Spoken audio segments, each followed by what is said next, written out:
এসেছি বাংলাদেশ থেকে এখানে আমার গ্র্যাজুয়েশন সেরেমনি অ্যাটেন্ড করতে, বাট এখানে আমি এসে দেখলাম যে বাংলাদেশের পরিস্থিতি ভালো না। এই জন্যই আমি এখানে এসেছি সাপোর্ট করতে। আমার যে ভাই ও বোনেরা মারা গেল তাদের রক্তের যেই দাবিটা সেটা নিতে, কারণ ওরা হচ্ছে আমারই ভাই আমারই বোন। এখন আমার নিজের কাছে খারাপ লাগতেছে, আমি বাংলাদেশ ছেড়ে এখানে এসেছি, কিন্তু বাংলাদেশের অবস্থা আমি নিজে আমার পরিবারের সাথে যোগাযোগ করতে পারতেছি না আজকে 4-5 দিন।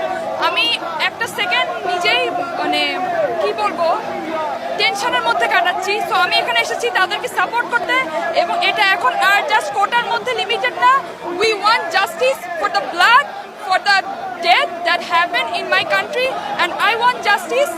আমরা এখানে আসছি আমাদের দেশে যে বর্তমান পরিস্থিতি আছে সেটা ন্যায় বিচার চাইতে। আমাদের একটি ডেমোক্রেটিক কান্ট্রিতে অটোক্রেটিক গভর্নমেন্ট রুল করছে, যে গভর্নমেন্ট আমাদেরকে এখানে আমরা কতগুলো ইন্টারন্যাশনাল মানুষ আছি